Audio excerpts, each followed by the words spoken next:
Saya termasuk heran. Ya apa? Kok semuanya peringatan Maulid Nabi itu upacaranya itu dengan puisi, dengan sastra bahasa. Takok orang asik, tabuin. Takok orang asik, takok lagu nah korang salpa, korang asik. Nah itu kadang-kadang beri ketipung, beri gendang, beri terbang. Subhanallahi walhamdulillahi wala ilaha illallah wallahu akbar. Tasyakur. Alhamdulillah. Rabiul Awal, kelahirannya Rasulullah sallallahu alaihi wasallam tanggal 12 Rabiul Awal. Tahu enggak ya? Jadi namanya Maulid Nabi itu memperingati kelahirannya Nabi. Kalau Hol itu memperingati meninggalnya. Jadi milad itu kelahiran. Maulid Nabi. Maulid Nabi hari, tanggal, tahun kelahirannya Nabi. Saat Nabi lahir ke Maulid Nabi. Maulud itu nabinya sendiri. Jadi maulud dan maulid itu, kalau maulid kelahiran, kalau maulud itu nabinya sendiri. Adanya peringatan Maulid Nabi itu merupakan momentum. Jadi manusia gak dintok sangat butuh dak badana momentum.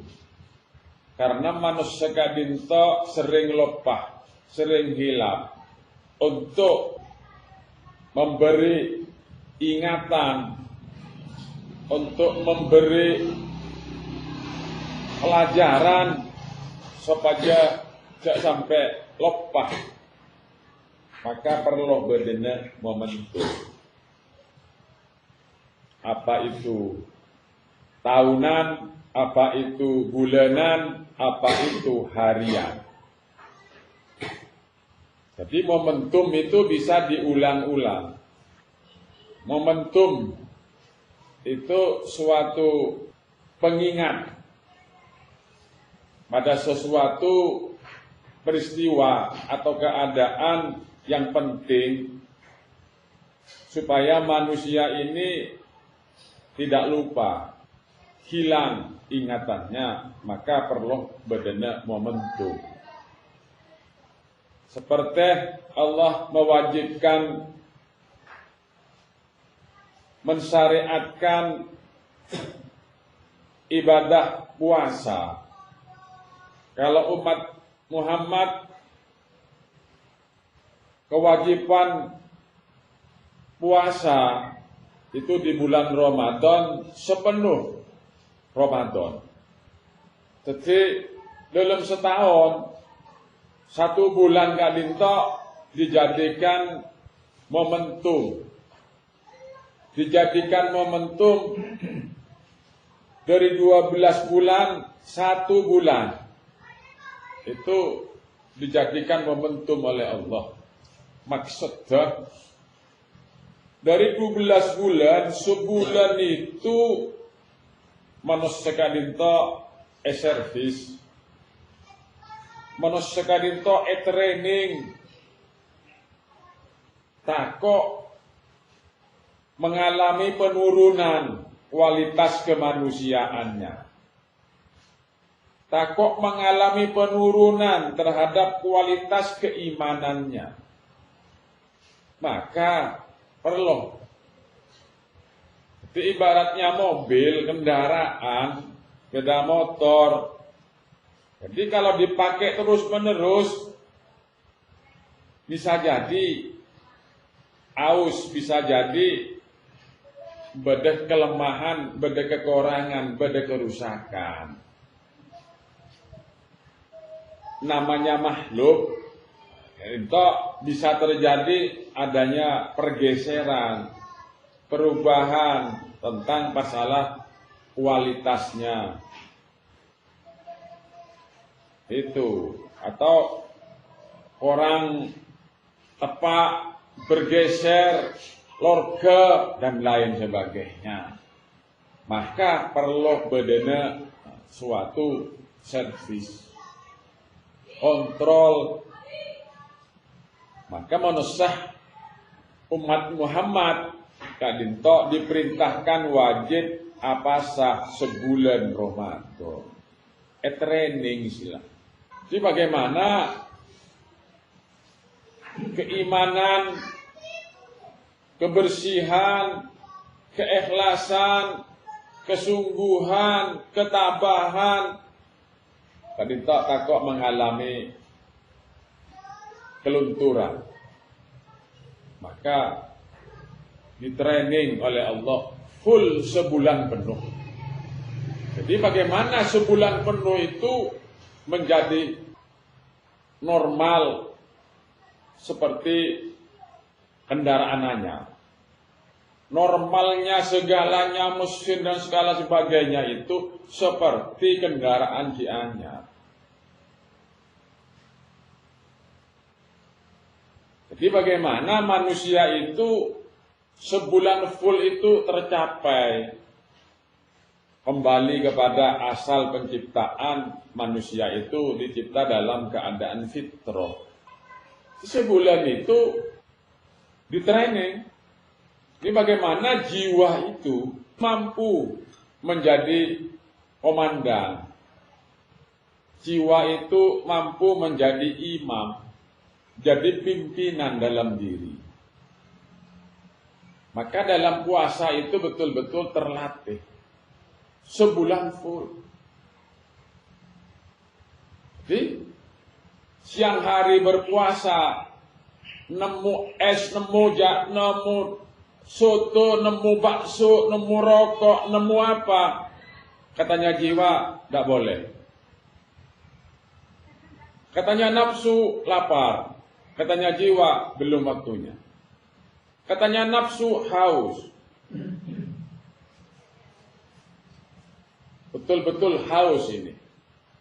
Katanya akal, bagaimana caranya supaya tidak haus. Katanya jiwa, tidak boleh. Memang puasa harus haus. Haus itu biasa, orang puasa memang. Ini dilatih supaya jiwa betul-betul jadi komandan, betul-betul jadi juragan, betul-betul jadi penguasa. Sehingga 1 bulan penuh itu nanti menjadi kebiasaan. 11 bulan berikutnya itu bahwa jiwa betul-betul menjadi imam, menjadi penguasa. Akal dan nafsu mampu ditundukkan, diatur oleh jiwa. Ini tidak baik, tidak boleh. Itu maksudnya 1 bulan full itu supaya sudah menjadi kebiasaan bahwa yang ngatur diri itu imamnya adalah jiwa. Itu bisa berlaku 11 bulan berikutnya. Sehingga setahun full itu jiwa jadi penguasa. Maka setelah nyampe lagi ke bulan itu diingatin kembali, di training lagi. Takut ada kekurangan. Tuh, kurang ikhlas, kurang tawakal, kurang sabar, kurang tabah, kurang sungguh-sungguh. Nah, itu diintrospeksi. Itu momentum. Lah sama dengan adanya peringatan Maulid Nabi. Per tahun diperingati. Apa maksudnya? Semua punya maksud. Takut kecintaan terhadap Rasulullah, takut kepatuhan terhadap ajaran Rasulullah, maka lewat memperingati hari kelahiran Rasulullah itu sebagai momentum bahwa umatnya ini tidak boleh jauh dari ajaran Rasulullah itu. Maka dari itu, karena umatnya ini merupakan anak asuh dari Nabi, berarti semua umatnya Nabi Muhammad itu betul-betul memfigurkan.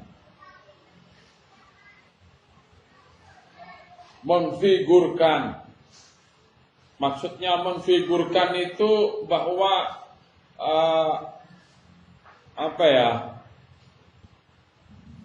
mengagumi, betul-betul menjadi kagum terhadap Nabi Muhammad itu, semua umatnya. Maka dari itu ungkapan kekaguman, ungkapan kecintaan terhadap Rasulullah itu sebetulnya banyak model cara. Sebetulnya untuk mengungkapkan kagum, mengungkapkan kecintaan, kesenangan terhadap Rasulullah, tidak satu-satunya jalan, tidak satu-satunya model. Yang umum itu modelnya kan kayaknya cuma satu, yaitu membaca, tiba berjanji asrakalan, itu kan merupakan ungkapan tiba asrakalan, itu bentuk ungkapan lewat bahasa sastra, bahasa yang indah, bahasa dengan bahasa yang sangat indah, halus, meninggikan, mengagumi Rasulullah. Itu maksudnya seperti itu. Jadi lewat bahasa yang indah, sastra, puisi. Lah, padahal tidak semua orang itu sastrawan. Lo sekapin orang itu pinter berpuisi. Maksudnya lo sekapin orang gak dintok penyanyi. Lo sekapin orang gak dintok seneng ngejung. Macam malam gak ngejung nih. Ngejung. Mereka bersastra, berpuisi, nyaman bersajak. Lo sekapin orang gak dintok, orang mereka pinter sastra, pinter nyanyi. Mon Ahmad Dhani, Binina Ahmad Dhani ulang tahun, Ahmad Dhani menghadiahkan karangan lagu dinyanyikan oleh Ahmad Dhani terhadap istrinya yang juga penyanyi. Lah, apakah semua orang itu pinter nyanyi? Betul, semua orang pinter nyanyi.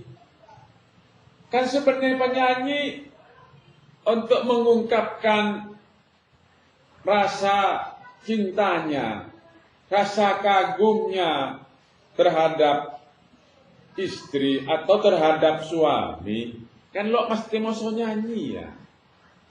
Nah ini seakan-akan semua orang itu penyanyi kan? Lamun penyanyi, lakar wajar. Karena ahlinya nyanyi, jadi diungkapkan rasa kagum, rasa cinta, rasa sayang, rasa hormat terhadap orang lain itu diungkapkan lewat bahasa sastra. Bahasa yang indah. Kalau kebetulan itu sama-sama penyanyinya, ya bagus. Serepot lakeh abri hadiah ulang tahun terhadap bine. Bine nek lo ahli nyanyi, lo ledur nyanyi, lakeh nek ledur nyanyi. Akhir lakeh abri hadiah lagu ngarang untuk ulang tahun si bine. Kira seneng apa enten? Paling kocak kak, engkau jelok ledur nyanyi. Ya beri hadiah nyanyi bihede. Engkau ledur gelang, ledur kalong. Itu.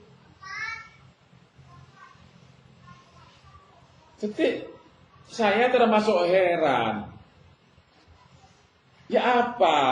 Kok semuanya peringatan Maulid Nabi itu upacaranya itu dengan puisi, dengan sastra bahasa. Takok orang asik, tabuin. Takok orang asik, takok lagu nah kurang salpa, kurang asik. Nah itu kadang-kadang beri ketipung, beri kendang, beri terbe.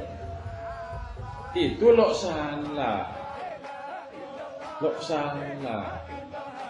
Itu bagus karena lambak beda orang. Gitu loh.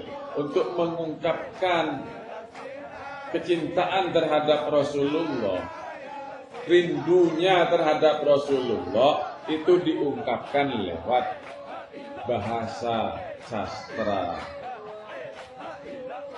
Karena orangnya itu adalah orang penyair.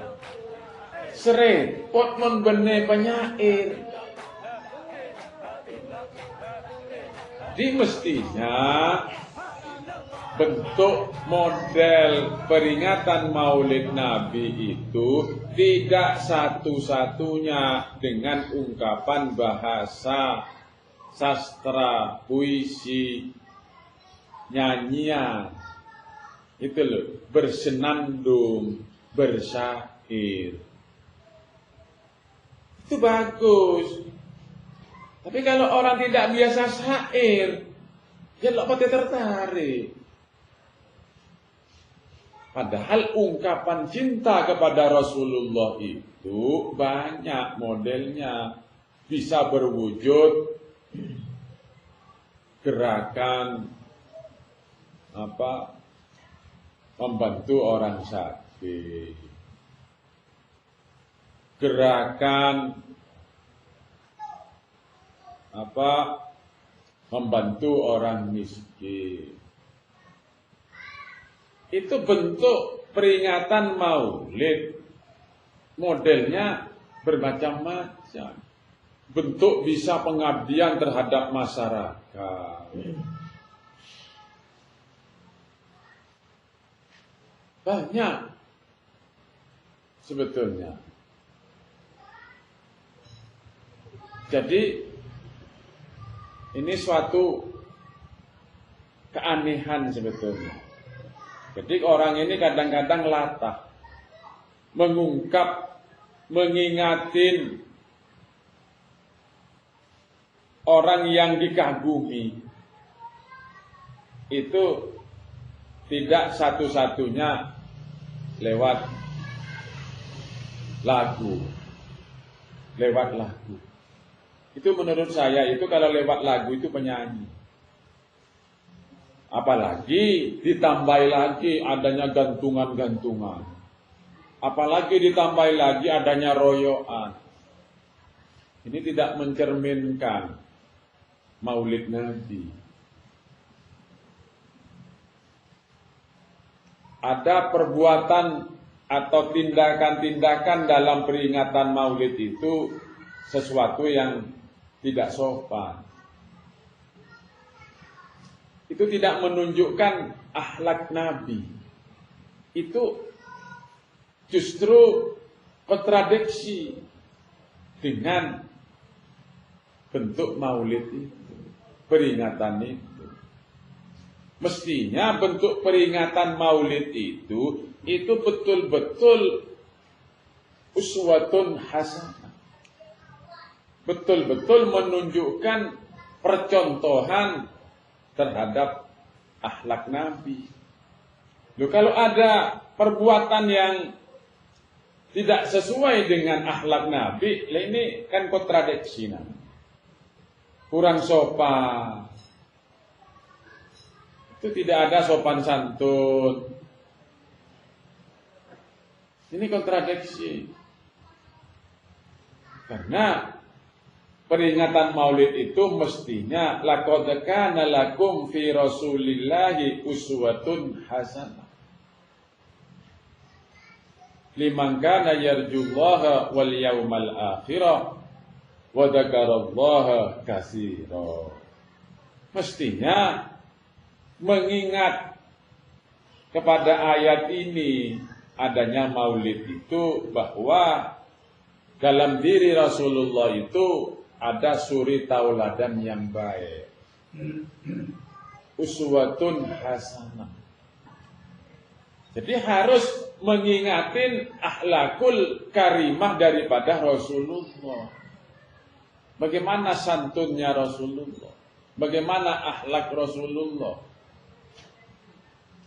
khususnya akhlak kepada Allah dan otomatis akhlak kepada sesama dan juga kepada Allah. Itu mestinya. Nah, sekarang saya akan bakal sedikit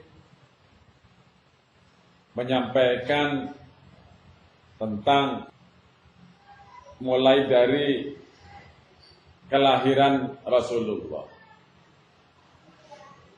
Jadi seperti apa sih perjalanan hidup Rasulullah mulai dari awal lahir ke dunia ini.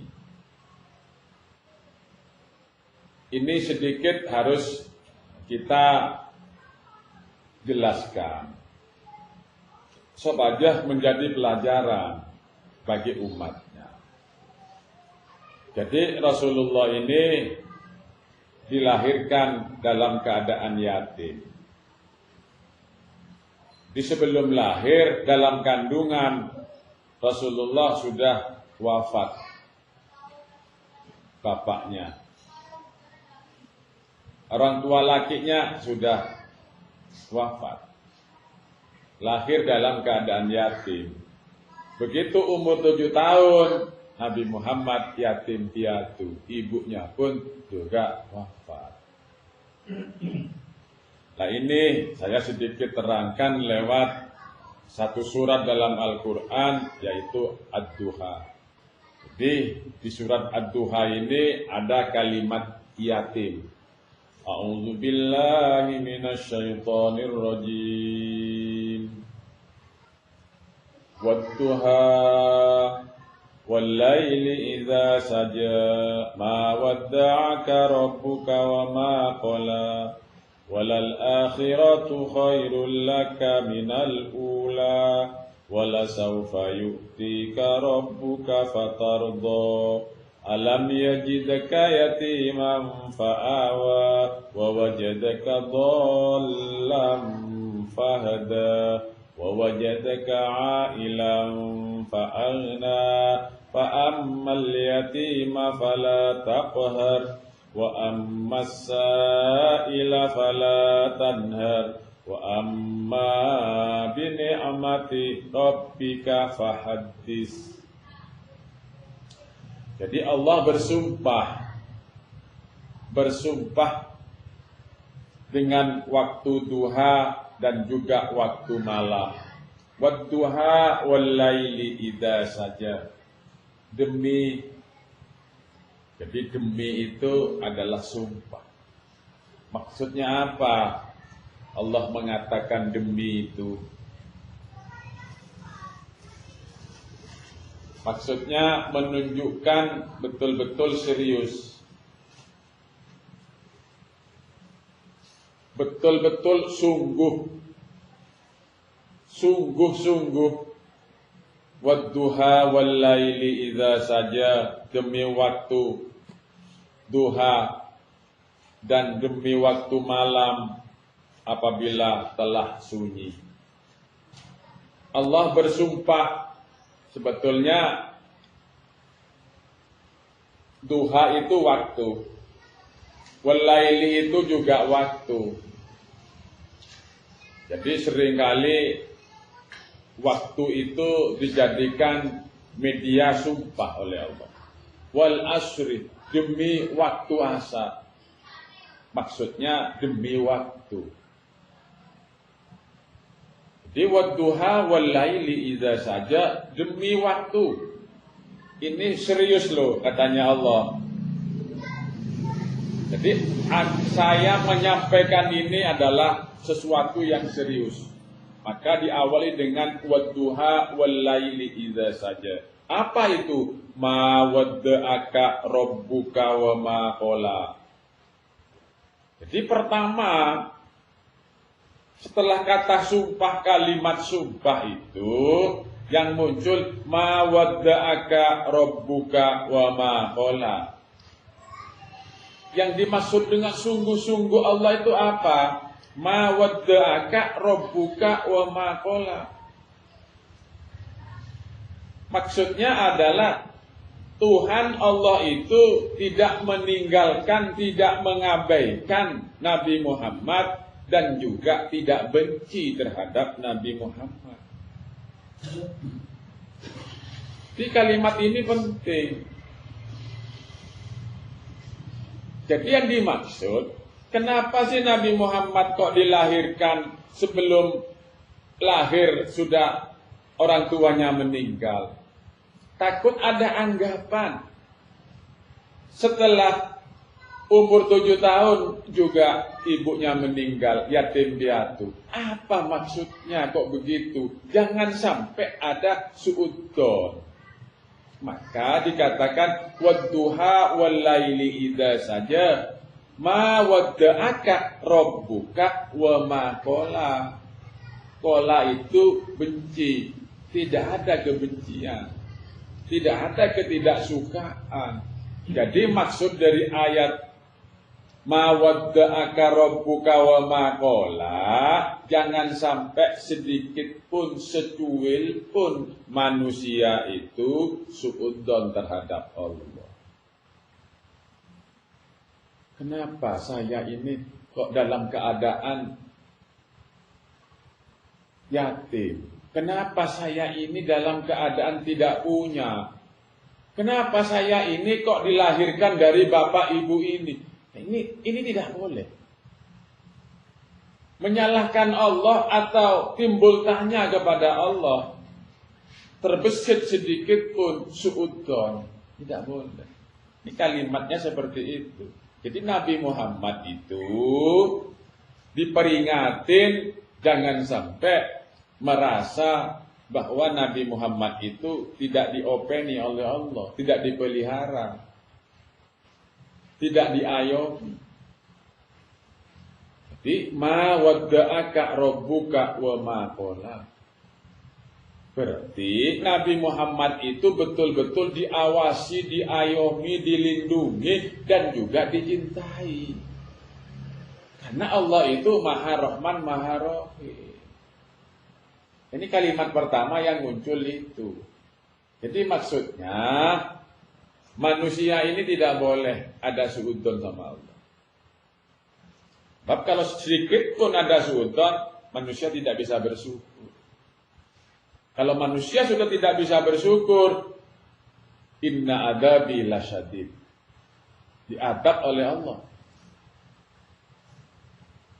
Sedikit saja manusia itu tidak bersyukur terhadap Allah, terhadap nikmat Allah, terhadap rahmat Allah, terhadap karunia Allah. Semua karunia Allah, semua rahmat Allah, semua nikmat Allah. Enggak ada. Allah itu mencelakakan. Maka dari itu, ma wadda'aka rabbuka wa ma qala. Allah itu sangat mencintai. Itu yang pertama diingatkan itu oleh Allah. Ma wadda'aka rabbuka wa ma qala.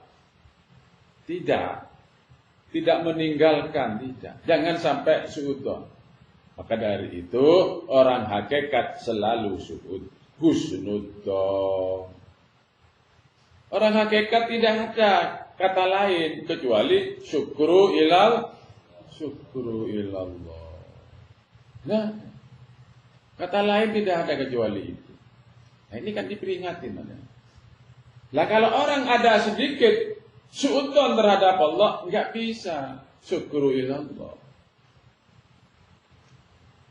Ayat selanjutnya, walal akhiratu khairul laka minal ula. Ini yang diingatkan kembali oleh Allah. Walal akhiratu khairul laka minal ula. Perhatikan katanya Allah, betul-betul akhir itu, betul-betul akhirat itu lebih bagus dari awal, dari dunia. Kehidupan yang akan datang di akhirat, di alam kubur, itu mestinya harus menjadi perhatian yang sungguh-sungguh daripada kehidupan persoalan dunia. Walal akhiratu khairun laka minal ula. Jadi Muhammad, ini banyak makna dari ayat ini.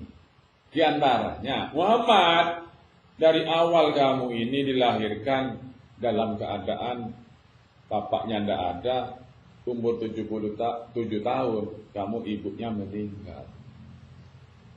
Akhirnya dipelihara oleh kakeknya,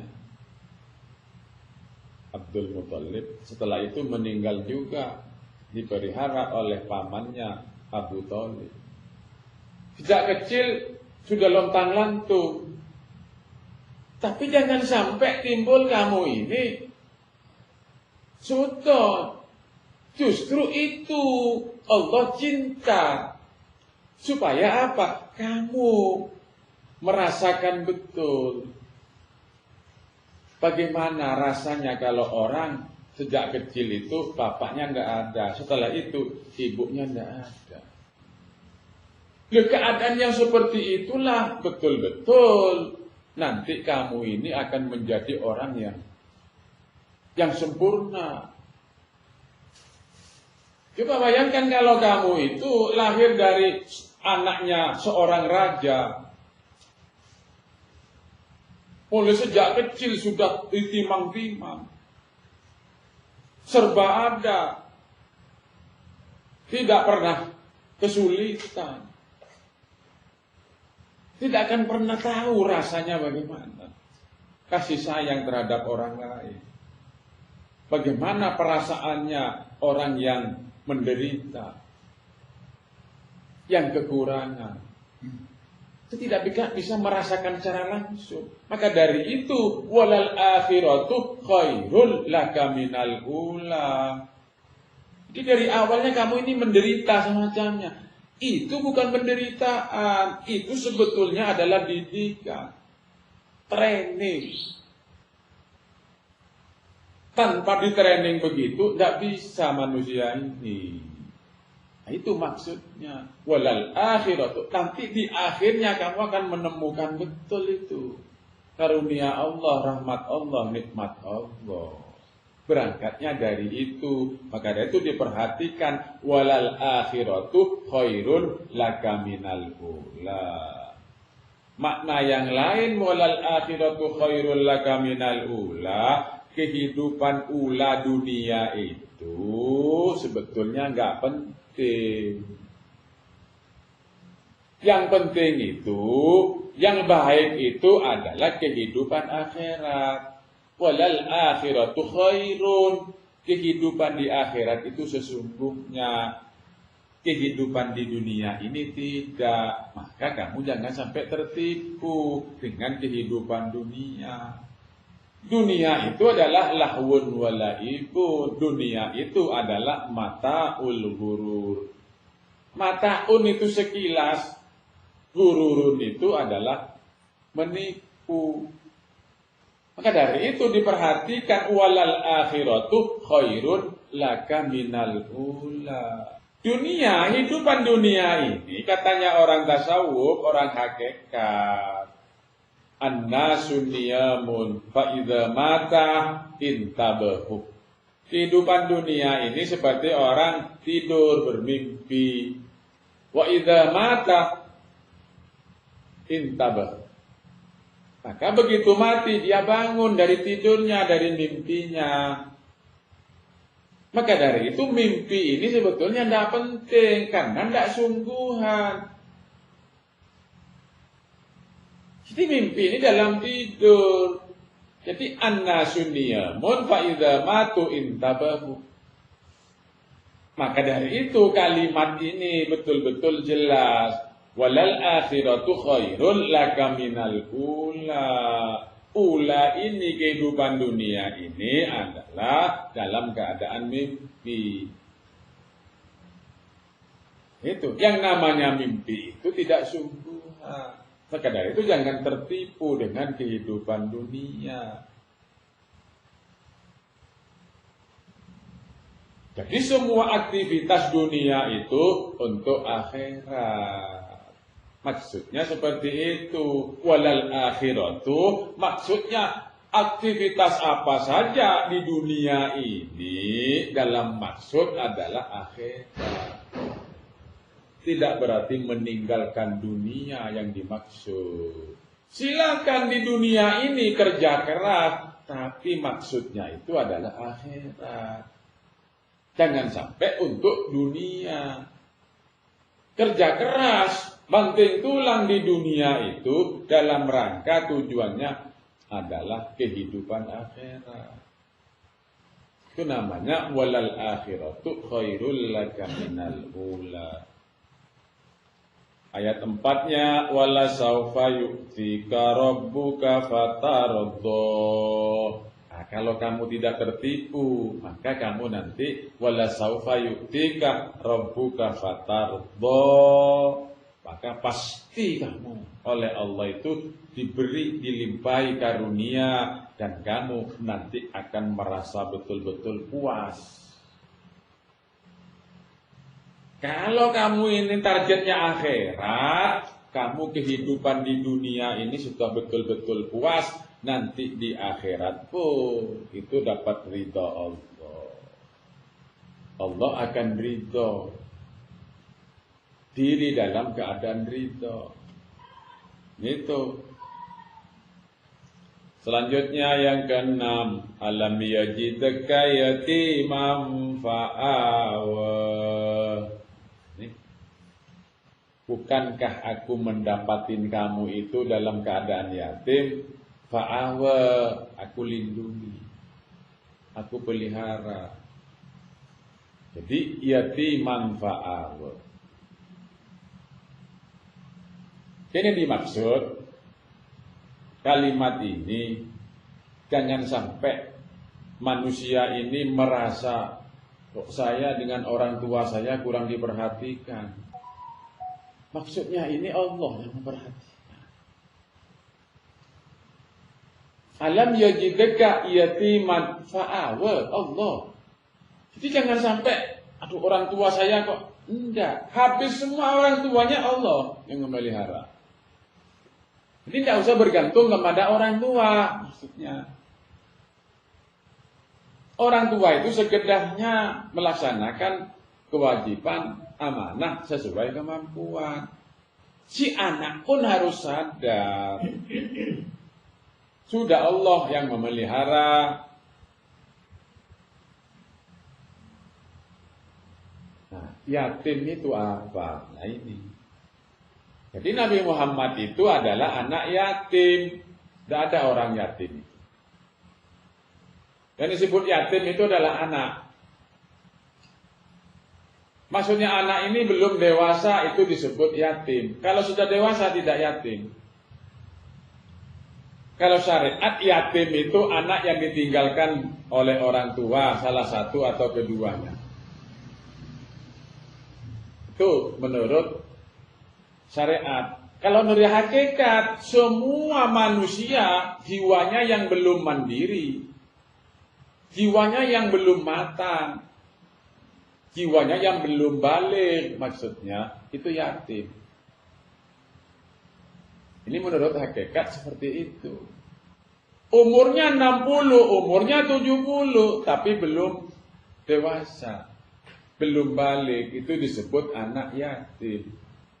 Kenapa sih Nabi Muhammad kok dilahirkan dalam keadaan yatim? Perjalanannya hidupnya adalah yatim piatu. Yang dimaksud apa? Itu melambangkan setiap jiwa manusia itu kalau belum mandiri, belum matang, belum balik, itu disebut anak yatim.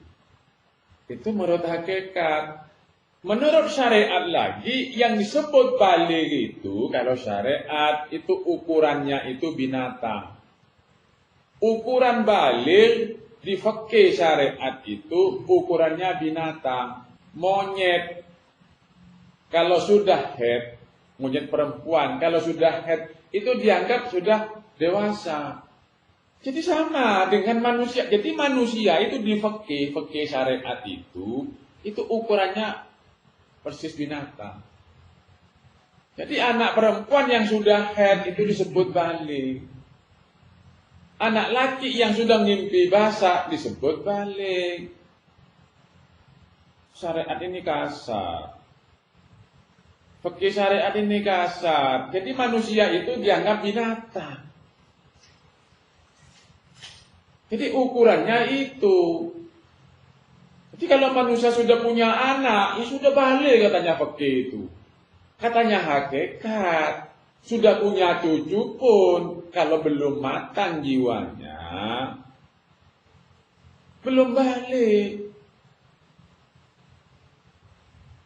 Di hakikat tidak mau manusia diukur dengan binatang itu. Hakikat itu yang diukur bukan kebinatangannya, tapi jiwanya.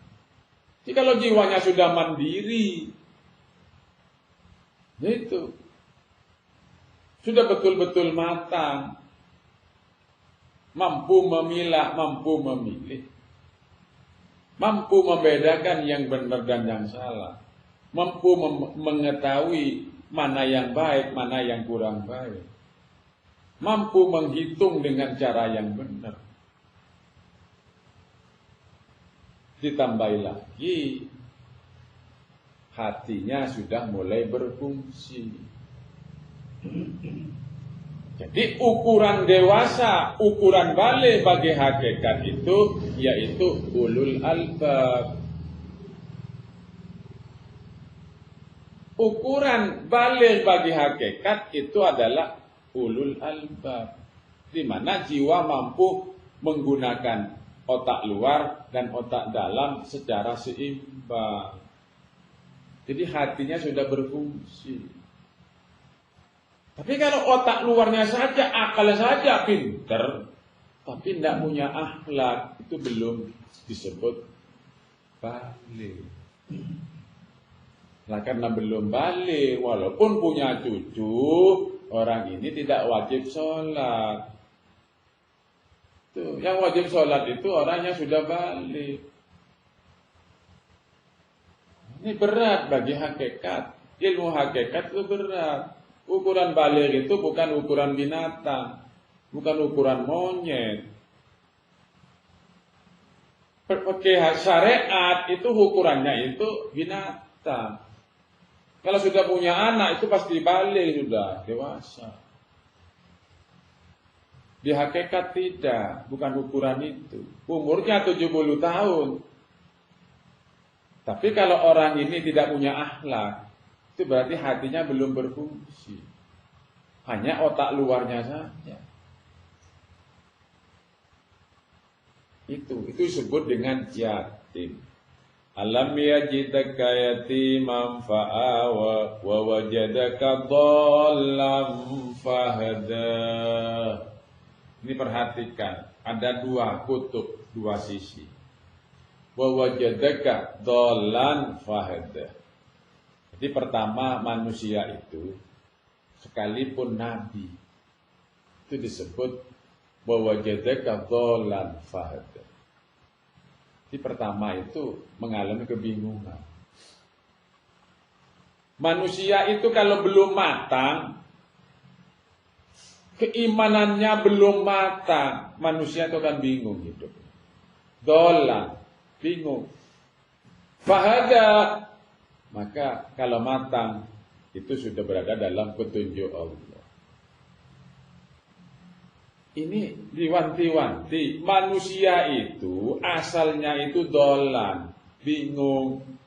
Maka dari itu harus matang manusia itu. Kalau sudah matang, maka fahada namanya sudah berada dalam petunjuk. Tidak ada kebingungan hidupnya.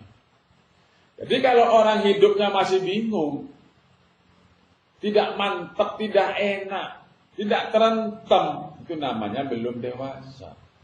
Belum balik. Dhallan namanya. Yang disebut dengan balik itu fahadah. Itu. Jadi ini betul-betul ayat ini itu harus menjadi perhatian. Dhallan fahadah wa wajadaka dhallan fahadah. Jadi kalau masih dhallan, orang ini hidupnya itu bingung. Tak punya istri bingung, punya istri bingung. Tak punya anak bingung, punya anak bingung. Itu dhallan. Tak punya pekerjaan bingung, punya pekerjaan bingung. Itu dhallan. Tak punya uang bingung, banyak uang bingung. Bagaimana ini?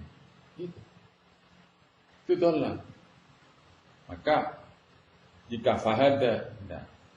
Wa wajadaka ailan fa'aghna. Dua kutub, ailan fa'aghna. Ailan ini kekurangan.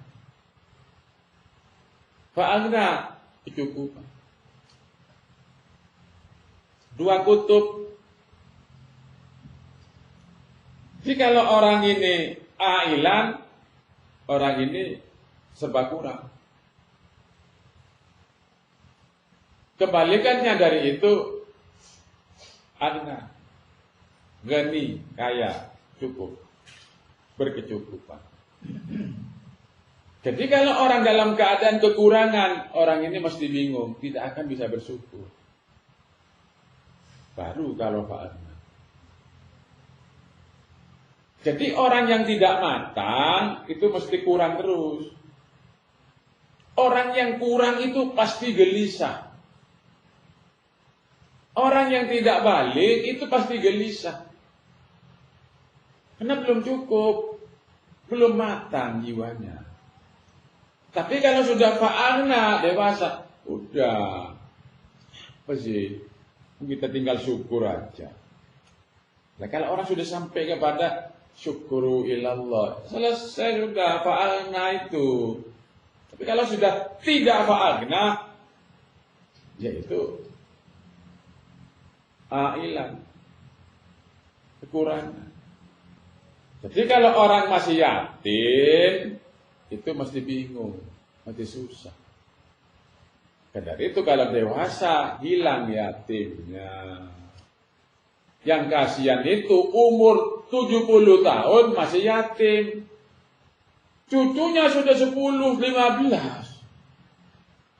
Tapi keadaan jiwanya itu masih yatim. Itu yang repot. Wa wajadaka ailan fa'aghna fa ammal yatima fala taqhar wa ammas sa'ila fala tanhar. Ini peringatan. Jadi jangan sampai fa'ammal yatima fala taqhar. Jiwa yang masih lemah itu tidak boleh disewenang-wenangkan. Harus ada perhatian yang serius terhadap jiwa, kehidupan jiwa itu, perkembangan jiwa itu. Sebab kalau tidak diperhatikan betul, jiwa yang masih belum mandiri ini, ya selamanya tidak akan dewasa. Selamanya tidak akan balik. Maka fa'ammal yatima fala taqhar. Jangan sampai terhadap keadaan jiwa yang masih yatim itu kurang ada perhatian. Harus serius memperhatikan perkembangan jiwa ini. Saya ini dewasa benar. Jiwa saya ini sehat apa enggak? Itu harus betul-betul perhatikan. Kalau enggak, gagal.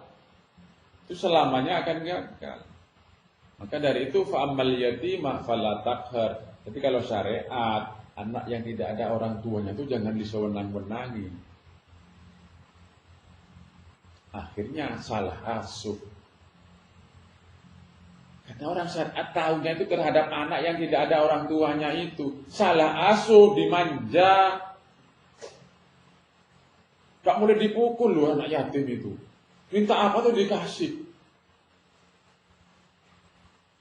Karena Rasulullah itu sangat cinta terhadap anak yatim. Jika orang mencintai anak yatim, nanti di akhirat itu, ya dengan Rasulullah itu seperti jari-jari berdekatan dengan Rasul. Dan hadisnya begitu. Akhirnya apa? Terhadap anak yatim itu takut. Setelah takut salah asuh. Akhirnya anak yatimnya itu menjadi tidak punya akhlak, tidak punya moral. Karena keliru. Jadi yang dimaksud dengan yatim itu jiwanya, dirinya itu bukannya. Itu mutasabbihat. Yatim yang makan nasi itu. Yang sering nangis, yang sering minta-minta itu yatim mutasabbihat, yatim yang muhkamat dalam diri itu. Maka dari itu fa'ammal yatima fala taqhar. Jadi kalau tafsir syariat itu ya sudah keluar terus. Tafsir hakikat itu ke dalam terus. Jadi wa ammal yatima fala taqhar wa ammas sa'ila fa ammal yatima fala taqhar wa ammas sa'ila fala tanhar. Wa ammas sa'ilah, terhadap orang yang minta-minta itu jangan dihardik, jangan dibentak, jangan dikasari. Kalau syariat itu orang pengemis. Kalau tafsir syariat itu terhadap orang yang pengemis itu, jangan dihardik itu, disayang. Dikasih terus.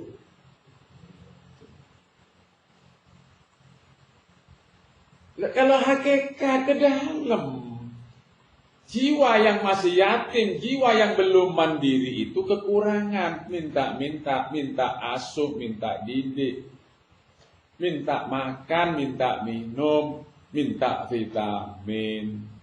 Maka dari itu, jiwa yang masih lemah, yang masih kurang itu diperhatikan. Selalu dikasih makan, dikasih minum. Itu diberi obat supaya sehat. Itu. Padahal makanan jiwa ini banyak. Beramal soleh, bantu orang, ini makanan jiwa. Nyamil itu namanya. Makanan pokoknya sehari semalam 5 kali makan. Zuhur, asar, maghrib, isya, subuh. 5 kali makanan jiwa itu. Itu yang wajib. Tapi makanan jiwa ini tidak pernah nyampe ke jiwa. Akhirnya jiwanya itu kurus kering. Yang kasih makan nafsu terus. Itu. Akhirnya nafsunya itu sehat, kekar, jiwanya itu kempeng, senggolan sama nafsu yang besar itu, yang kuat itu. Ya tersungkur jiwanya. Akhirnya jiwanya menjadi bulan-bulanan. Jadi tafsir ini kok tafsirnya keluar terus.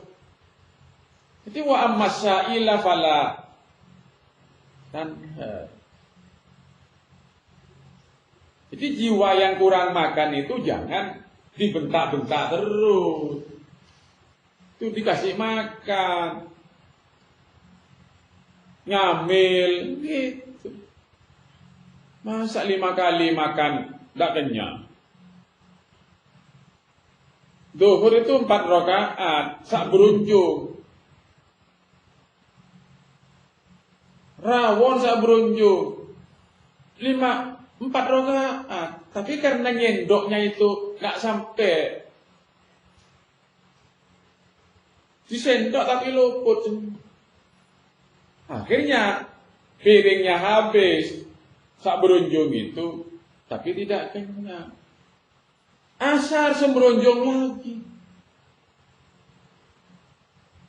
Tidak pernah nyampe kepada jiwa makanan itu. Belum nyampe. Tapi semuanya tidak nyampe.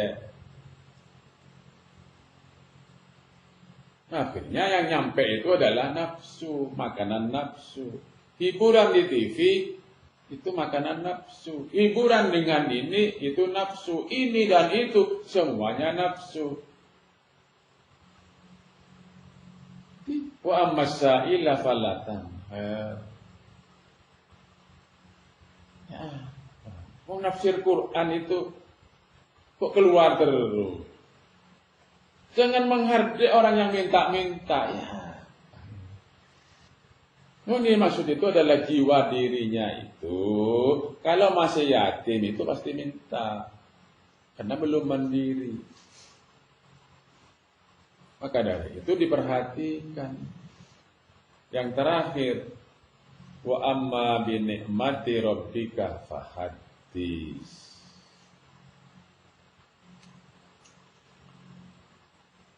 Ini. Terakhir itu dikunci dengan kalimat wa amma bi ni'mati rabbika fahaddits. Jadi orang yang betul-betul dewasa, orang yang sudah betul-betul matang, jiwanya betul-betul sudah sempurna, maka semuanya itu bermakna nikmat, bermakna karunia, bermakna rahmat Allah. Semua. Tidak ada yang gitu. Maka fahaddits itu proklamirkan itu. Maknanya adalah bersyukur. Syukurilah. Fa amma bi nikmati rabbika fahaddits. Semuanya itu nikmat, semuanya itu rahmat, semuanya itu adalah karunia Allah. Berkah Allah. Tidak ada yang tidak. Maka dari itu bersyukurlah. Sakit itu rahmat Allah, karunia Allah, berkah Allah. Disyukuri. Tidak punya uang, itu rahmat Allah, karunia Allah, disyukuri. Punya uang, ya disyukuri. Uangnya hilang, ya disyukuri.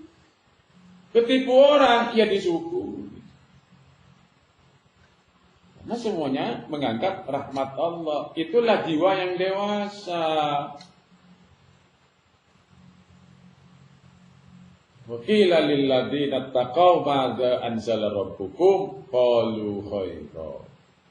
Kalau ditanyakan kepada orang yang takwa, orang yang sudah matang jiwanya, gimana sesuatu dari Allah yang sampai kepada kamu itu? Apa jawabnya? Qalu khaira. Baik. Kalau kamu ditipu orang itu, iya baik. Ini karunia.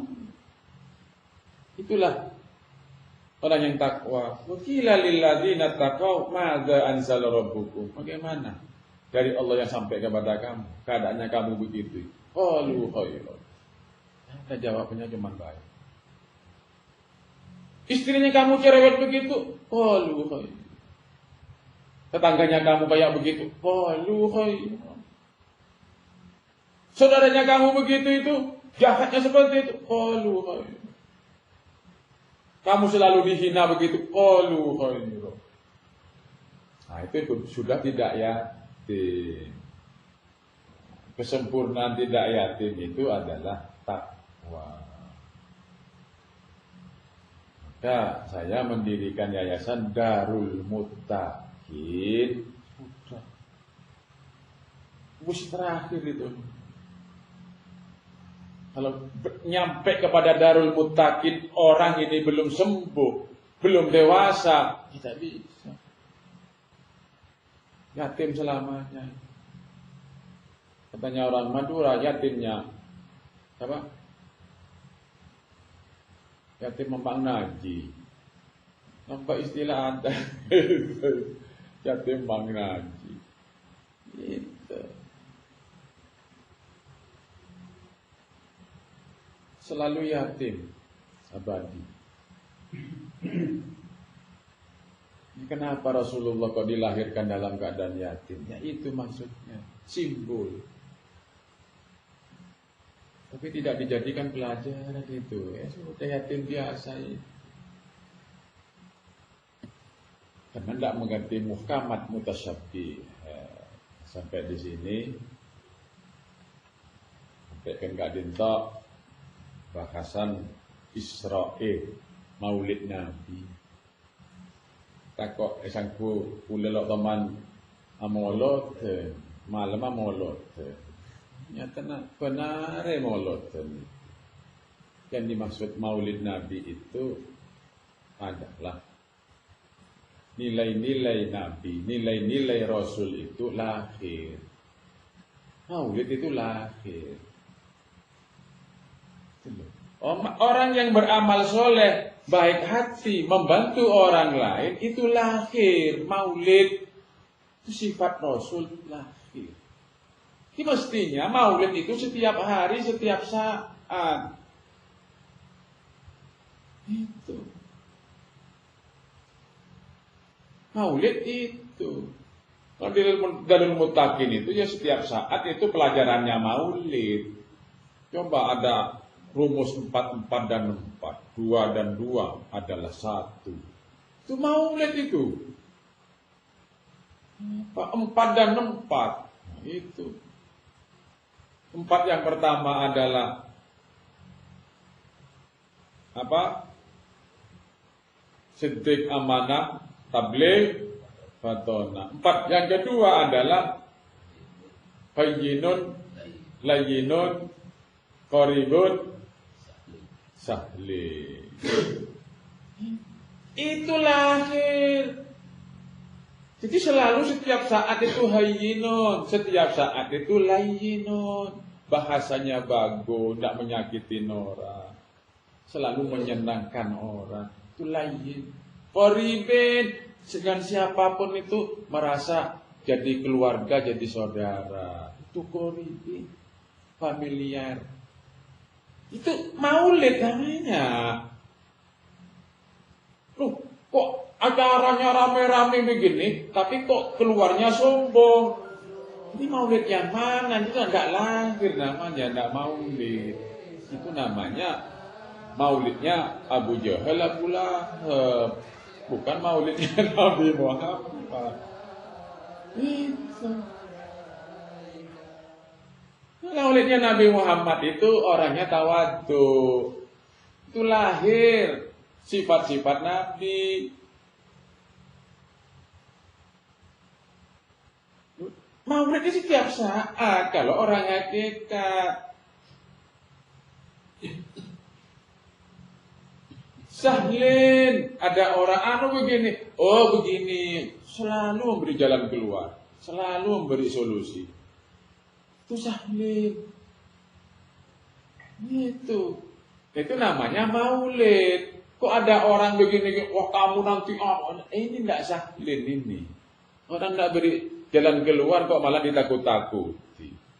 Itu tidak maulid namanya. Jadi ilmu takin ini maulid terus gitu loh. Karena itu dia tidak disangka, tidak pernah molotan ya, benar ya molotan. Itu. Yang benar yang kain. Itu kan molotan. Mungkin urusan kakanan. Kan begitu.